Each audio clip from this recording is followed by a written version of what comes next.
Is this just fantasy, or is this Somna, a bedtime story by Becky Cloonan and Tula Lotay?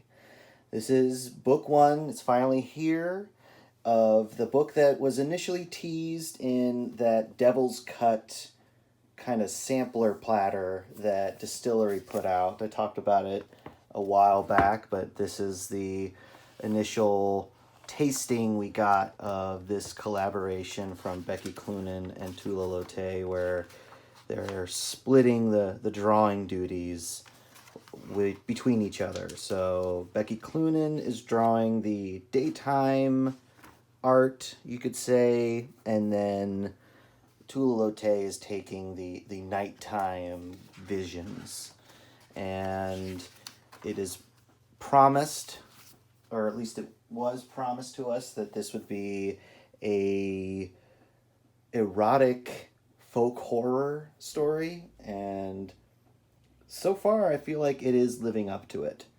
So let's get into it. I'm not going to show you absolutely everything in here, but I am going to at least show you some of the choice bits and really give you a sense of it.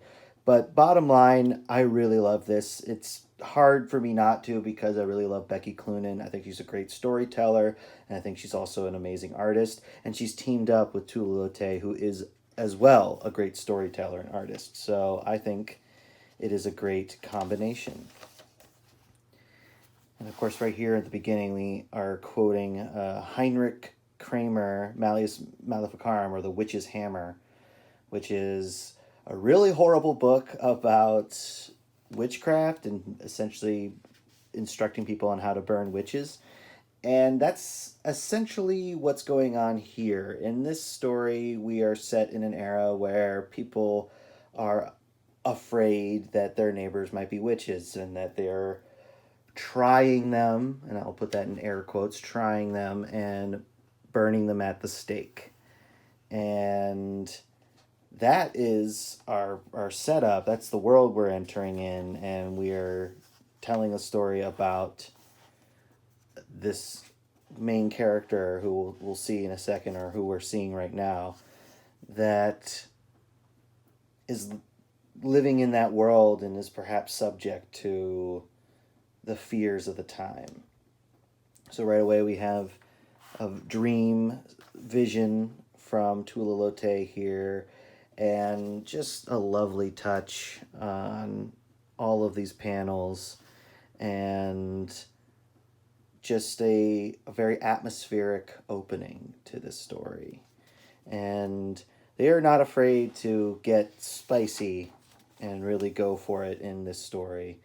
And the main thing that we're getting from this is that when she dreams, this figure approaches her. And by her, I mean Ingrid, as this entity calls her. And it seems to be offering her something that is missing in her waking life, which is she feels very dissatisfied with her husband. And there's probably a few reasons for that. And this creature, this entity, seems to provide her a release, you might say.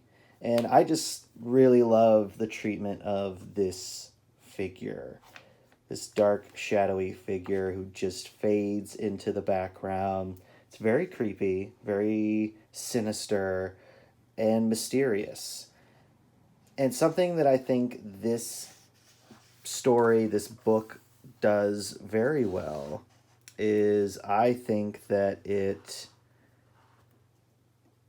rides that line of, is it real, or is it just her dream?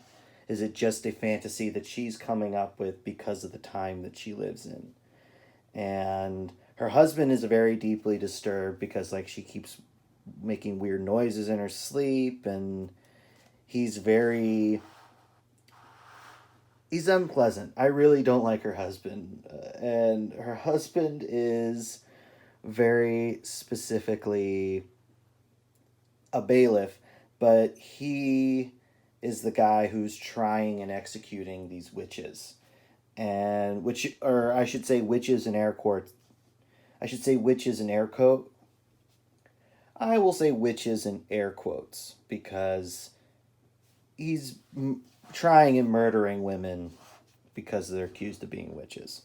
It's hard for me not to take, because this is essentially takes place in our world in the past, and so it's hard for me to not apply the brutal reality that is the case for those women executed for being witches, in that they weren't witches, and he feels like he's performing a public good and it's important, but he really isn't. And so it's really hard for me to have any kind of appreciation for him or liking of him or anything like that. I just really dislike him, and her devotion to him is kind of miserable and sad. But one thing I don't want to miss here is our transition from her dream self by Tula Lotay to her waking self by Becky Cloonan. And Becky Cloonan's line work is just gorgeous. Her inking, and she just has such expressive use of her eyes and just making sure every line counts. And I'm going to be paying special attention to just the set dressings and the costumes that she comes up with, because they feel all time appropriate and just are sumptuous and beautiful to behold. And also look at these great colors in here. Just amazing. Really love it.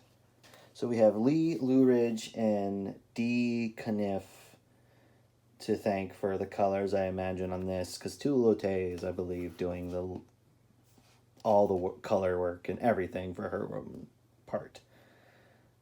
Great colors. And so he's going off to burn a woman alive. Real likable guy, huh? I love these panel spreads. It's just classic, great comic storytelling. And yeah, look at this guy's costume. Really like that. And just look at all these great little details, the stonework, the woodwork, stairs, all of it.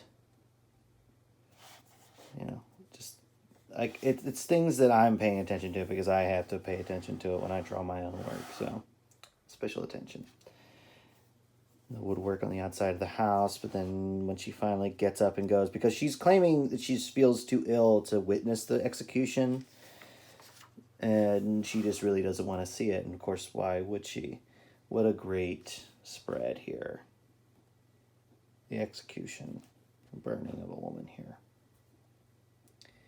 Just lovely and impressive, and just great for showing this is the weight, especially of this issue, is the death of this woman and how it affects our main character and everyone else. And I love it, especially anytime Becky Cloonan's drawing trees. I'm going to just zero in on it and study it, try to get better at myself. And here we get back to our visions, and I just, it's very absorbing. This and then you get into this rhythm of reading the good and to the bad. And I also love that she's in her imagination, she's picturing what this woman was like when she was being burned, and it's brutal. It's really brutal. And here we get her friend, Ingrid's friend, Maja. I'm assuming it's Maja. I'll just say that. And I can just stare at these pages all day. And I'm just enthralled again to see her drawing again, seeing her inking again. And I'm looking forward to more of this, of course. But let's get to a fantasy bit, since that's what this whole channel is about. But real quick, great looking house, great looking fire, but look at this house nestled in the woods. It's great stuff. Great stuff. Love these shadows coming in. Yeah, and he comes in and he's not having it. He's had a long day and he doesn't want anything to do with her, even though she's wanting something from him, you could say. But yes, here we are back again to our visions, and we see our creepy, sinister figure watching her. And it's interesting because I'm just curious if we are meant to see this as a real entity or if it's just her imagination. And that's not easy to do. It's also not easy to do in a way that I usually enjoy. The is it real, is it not kind of story is not always for me. I know that it's a common thing, and sometimes it's the point of the story is we have a person or a narrator we don't necessarily believe. But personally, I'm not always a fan of that just because I feel like at times it can be exploiting someone's mental illness for a narrative device or a story, and other times it is just a lazy way of adding mystery to a story. But I feel like it really works here because it's in just the time that it's set and the kind of high tension that we're getting from this world and these characters. And what I really find fascinating here is the longer or the more time she spends with this figure, the more features he seems to have, and he seems to become more real the greater the amount of times that she sees him. And so we get some real spicy shit going on in here, and yeah, his eyes become more real. He feels more real to her, and she's just having a full-on attack here. And she just is in distress, but also trying to hide it from her husband because he'll probably burn her at the stake. Anyway, I'm going to really talk about this sequence here in town, and we see the remains of this woman. And those ribs sticking out is just a brutal detail. Thank you very much, Becky Cloonan. And I love this little suggestion of a stained glass window.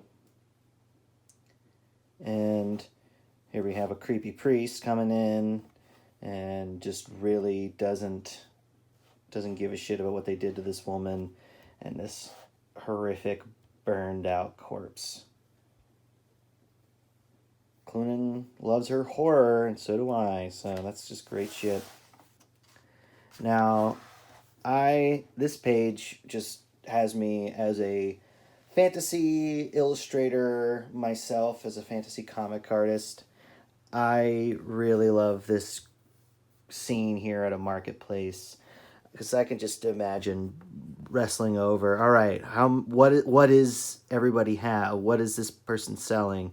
How are they dressed? How does their stall look? What are the details of this house? What are the what would a person who's selling fabric need for their stall? And of course we have our main figure right here, but it's just, and like here we have it's either the bread maker's oven, or maybe it's for the blacksmith.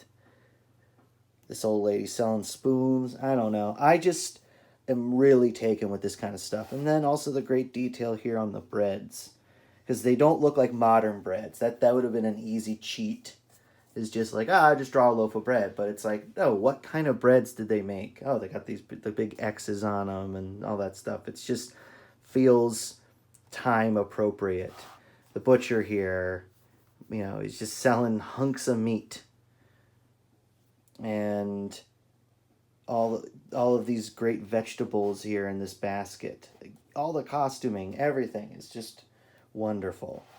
These ladies surrounded by meat and sausages. Thank you for that imagery. Got crowds of geese walking through town. Got sinister pilgrim looking motherfuckers and hand built stone walls and wagon wheels and wagon treads in the mud. Those kinds of details just get me excited to draw myself. Look at these great hands here. Love the little planty details here around this wall, leaving plenty of space for the dialogue. Also, love the lettering here. Lettering all around is really solid. But I also, it's a little thing, but the fact that the little tails jut into the balloon itself, really just a nice touch. And they all do it, and so it all fits together. Also love this little color hold right here on the side. It's just nice little touches. It's masterful, I think, comic storytelling here. And they're getting up to some business. And what I think this comic really sets up, look at this great ripple effect here, is some conflicts. Our main character, Ingrid, is conflicted because she's being haunted by these visions. She's feeling very frustrated, very unsatisfied, especially sexually and emotionally. Her husband's emotionally distant as well, and she just wants more out of her life. And it seems like this entity may be able to give it to her. Her friend is also very flirty, and she's got eyes for the recent widower here, who's apparently a handsome piece too. And her husband also has his needs to take care of and kill women who are suspected of being witches. So it's setting up a lot of tense stuff that we're all working with, and I think that's a great recipe for a very exciting comic, frankly. Great looking chickens too. And I like how she didn't accidentally make them all roosters. That's an easy mistake to make when you're drawing chickens. Great looking hay right here. And a great medieval kitchen. Or maybe it's not medieval, it's late medieval. It's, I don't know what period you'd call that. And so in this book one, we get 2 chapters. We get chapter 1, chapter 2. And we get just real spicy shit here, folks. And I'm not gonna spoil everything that happens. So, bottom line, do I recommend it? Absolutely. Do I think it's a good fantasy comic? So far, yes. And that's mostly because we're still left in a position of, is it real, is it not? And I think that is a strength here, story-wise. And I think the art here is gorgeous, masterfully done from both artists. And this mysterious entity is a great one to see. Every time he shows up, there's something eerie, creepy, uncanny about it. Really expertly done by both artists. Great colors, great lettering, and I, for one, can't wait for the next one, which is coming in January. So I highly, highly recommend that you pick up Somna Book 1, because I think we need to support these amazing creators when they're actively creating new and especially creator-owned work. So that, Somna number 1, good. And if you're interested in more fantasy comics, maybe that have a little more fantasy in them, then I recommend my own works. I'll start with my Dark Witch Tales, with my Haxan anthologies, which are sets of stories that are in the world of my other comic and deal with magic users and are kind of dark and creepy. And I am very proud of them.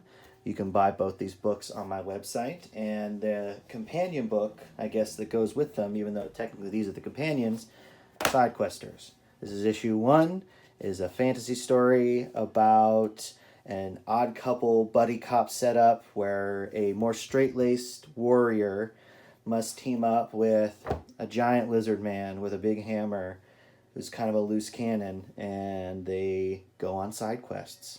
It's pretty much the setup, and this collects the first complete arc, the first 8 issues of that book, Fetch Me the Lizard Man, and you can buy all of these on my website, and you can also read them on Global Comics. And if you're into something sillier, funner, I have 3-Panel Origin, which is my weekly webcomic where I create a character, tell their origin in 3 panels. This is the first 3 years collected into a single volume, and I've redone all the colors and some of the art, so it's looking better than it ever has before. And it's kind of got the vibe of The Tick. And this is a book of short stories dealing with some of those characters, and they are a lot of fun. So please, if you're interested, check these books out, check out my website, and definitely pick up your copy of Somna.